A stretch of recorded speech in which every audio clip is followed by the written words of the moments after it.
Season 3, episode 50. We got 2 left in the year. Can you believe this? It's a Christmas miracle. And it is our Christmas ugly sweater cocktail show. Yes, it's true. We have come up with the most fantastic, as fate would have it. You know what? Again, one of the joys, it's a Christmas thing, one of the joys of the show is when the cocktails just magically appear, like the treats in your stockings. And this year, it magically appeared a couple nights ago when I was the lucky recipient of this beautiful Captain Morgan's ugly sweater. And I said, I shall wear this Sunday night, and I shall come up with the Captain Morgan cocktail. Yes, we have it tonight, folks. We have the Captain Morgan cocktail. It's the Captain Shandy, and it's more wintry than you've ever imagined. So, join me in this Christmas wonderland of a place called, is it too much Christmas? Am I going over? You're fine. Is it too much? No, never. Come on. I'm here to slay. Into the Blue Monkey Quarantina for this wonderful, delicious cocktail show for this evening. Wait, people have to see the back of it. Oh. There we go. Are we ready? We are. All right. Folks, let's do this. Yes. It's the Blue Monkey Quarantina. The only business is monkey business.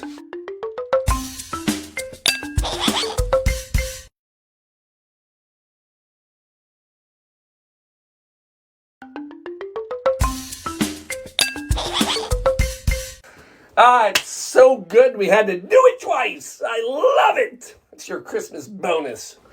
Folks, here we are. Yes, it's true. We have Captain Morgan. We're doing a Captain Shanty tonight, or Captain Shandy, and I'm going to tell you why it's Christmassy. So first of all, we got to go back to 1650. That's when Captain Morgan's rum found their pirate. Yes, that's a real captain on there. That is actually Sir Henry Morgan. Yeah, just so you know, Captain Morgan rum, 1944. Yeah, this is way, but you know me, I like my history. So, but that's a real guy. That's named after a real person. That is Sir Henry Morgan, which sounds like a very ferocious pirate, doesn't it? You know, here comes Pirate Henry. Oh, I've lost Shelby. She's not even paying attention. This is just me. But in fact, I'm running the show. You are, I know, but we still have to. I know. Is it working? It is working. All right, I was fine. verifying because this is the first time we've done it with the new speed. That's right. So we are hardwired in, folks. Yes. That's my Christmas present to you. You're welcome. Yes. So back to our ferocious Pirate Henry. You can already see why Captain Morgan sounds so much better than Pirate Henry. And to be fair, he was a real pirate, but in fact, he was actually a privateer. Paul, what's the difference between a privateer and a pirate? Well, a pirate goes and rapes and pillages and plunders and does all that and gets in trouble. But if you're a privateer, that means the government is paying you to do it. So you're actually allowed to do all those things. And that's what he did. He was smart. See, Captain Morgan, Henry Morgan, was actually hired by the British to basically ward off the Spaniards, any Spanish thing that they had out there. So, and he was good. He attacked the Spanish frequently. A couple stories just so you can hear how ruthless he is and how feared he was. He actually overtook 3 islands, well 2, and the 3rd island he was having trouble. So what he did, he actually paused for a second. No, not from. What's he trying to get? A peanut. Oh, you're kidding me! Good Lord! Sorry, dog. We're back. Oh, I love that you had the bed cam on. I don't know what he's doing. Anyway, you probably want to go get that for him. He's gonna keep going for it. Where is it? I don't see It's under the table. Do you see it? No. There you go. Hand was on it. There's nothing there. There is. Tell me there's nothing. There you go. Got it. Can dogs have peanuts? Yes, dogs can have peanuts. Peanut butter. Okay. back to the show. So the third island is having trouble. So what he did, the island, it was very heavy Catholic oriented. He actually took all of the Catholic nuns and used them as a shield to enter the island, knowing that no one would shoot on him and his men if he had all these nuns up in the front. Good stuff. It worked. Another story. Ready for this one? There was a port in Panama called the Portobello. Not related to the mushroom. And Portobello, the governor, was fearful that Captain Morgan was going to come take the port over.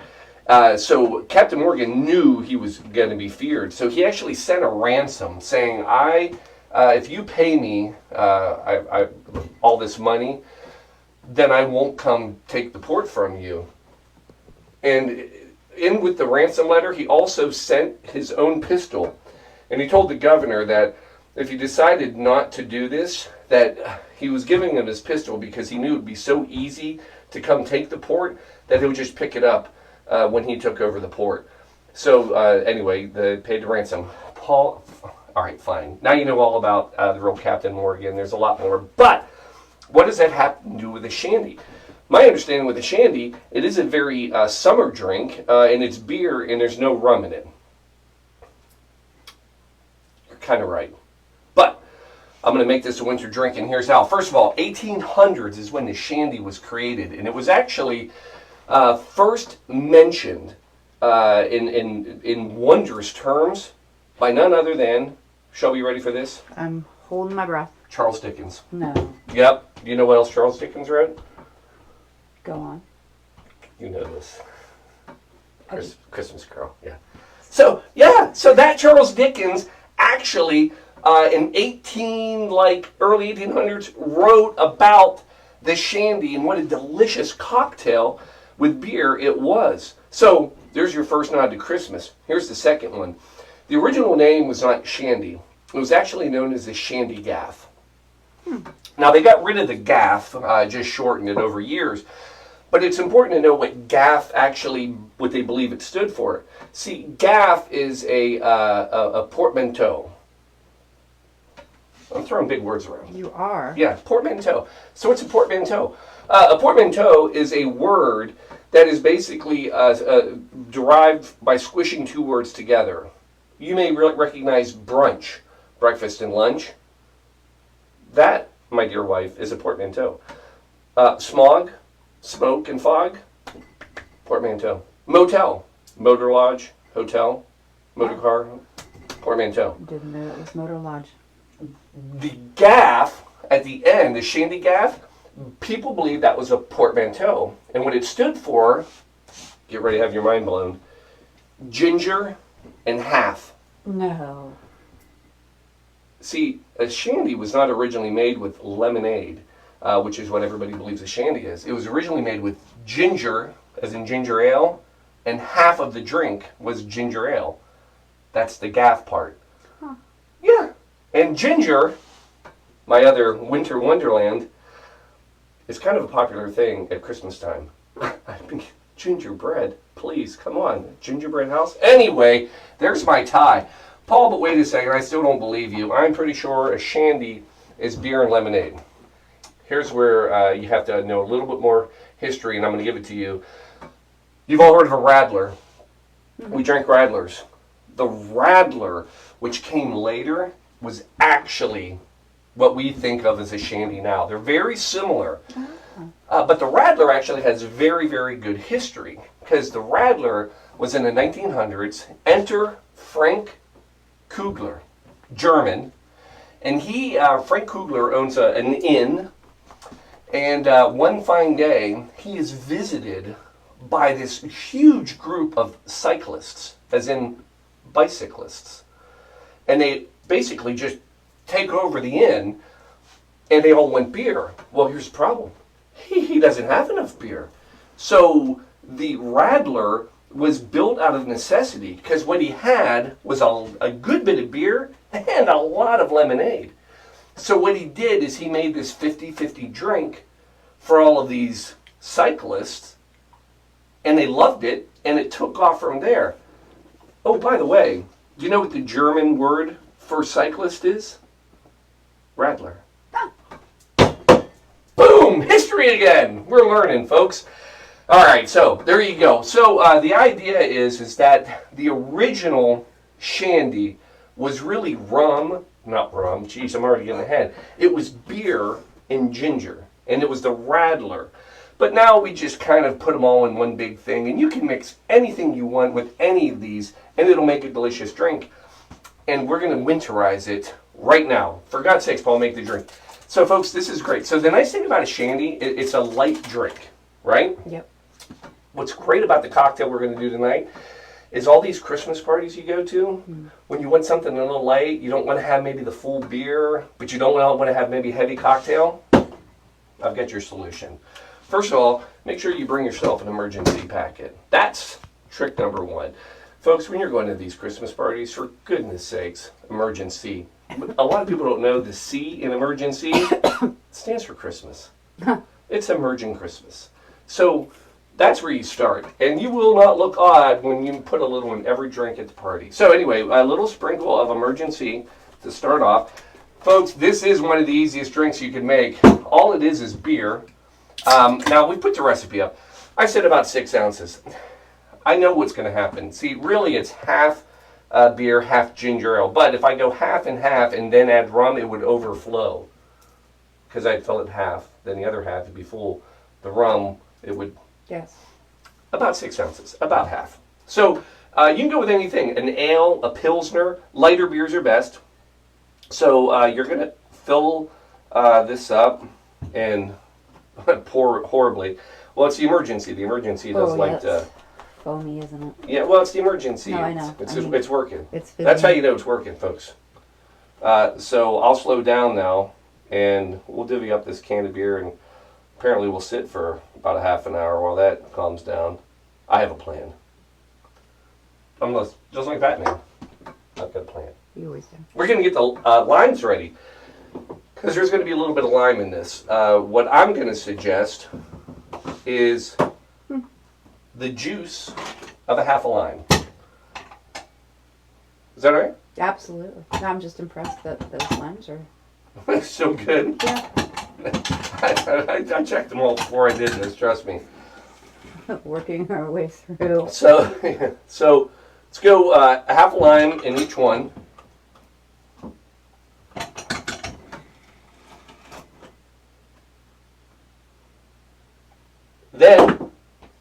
Then your ginger ale. You can use ginger beer, but the original Shandies, they do believe the Shandy Gaffs were actually a non-alcoholic. Now what I've done, because I love Shelby so much, no calorie. Well, it's also what's in the house. Huh? I said that's also what's in the house. She may have got me on that one. All right. Then you're going to come in with your ginger ale. Ginger. Yeah. Long night last night, folks. Oh, it's not like Trafalgar. Oh. We're going to do an episode one time with just words I can't pronounce. At least not well. And then, finally, folks, coming in with Captain Morgan to finish it and round it out. You're going to come in with, we're going to call it an ounce. I love that sound. It's a fun sound.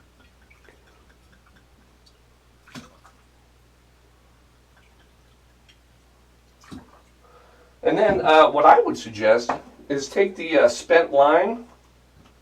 I would drop it in. That's your garnish. We're not animals. Although it kind of looks like you're an animal when you drop half of a lime No, it's like a little island floating. It is. It's a Caribbean island that Captain Morgan probably would try to take from us by throwing the nun in front of us so we can't attack him. Anyway, folks, there it is. That is your Captain Shandy. I'm going to give it a try.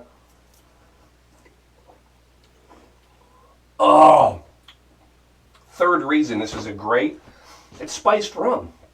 So it's got that holiday flavor. I will say, I'm not the biggest Captain Morgan, but man, in holidays, it's great. Because it's just got that little bit of spice. You can do ginger and all that stuff. Folks, this is an easy, light drink, you know? Oh, that's good stuff. Right here. Look at that. Get it? Boop. Merry Christmas. Now, we got to give Captain Morgan a little bit of credit, right? Because I think a lot of people sometimes put Captain Morgan on a lower rum level. And we've done some good rums. This is like medically approved. And here's what I mean by that. True story. I'm leaving you with a true Christmas story. So, you're probably all familiar, and I know I am as I get older, about the fear of dislocating a hip. This is a true worry as I get older. And this is why I have to be a fan of Captain Morgan. So, for about 70 years, the method of correcting a dislocated hip was called the ALIS maneuver. And basically the ALIS maneuver was you had to lay the patient, the old guy with the dislocated hip, onto a gurney, and then the doctor would have to stand above him, straddle him, and then they'd have to like basically shove the leg back up. It was a hard process, but for 70 years, that's how you did it. And then medical professor, so he says, medical professor Gregory Henley. So Gregory Henley is basically watching TV, and he sees the Captain Morgan ad. And he says, now wait a second, that's probably a good position to fix a dislocated hip. And he tests it, he does it, writes a paper on it. Folks, now it is literally called the Captain Morgan technique when a doctor has to fix a dislocated hip. Captain Morgan, baby! Not more than emergency, saving hips. So there you go. Folks, Merry Christmas. Happy ugly sweater to you. Get them out. Go to a party. Make yourself a Captain Shandy for your winter cocktail. Trust me, it's delicious. And on that note, we'll see you after Christmas, right? Yep. Love y'all. Merry Christmas. Happy holidays. All that stuff. Cheers.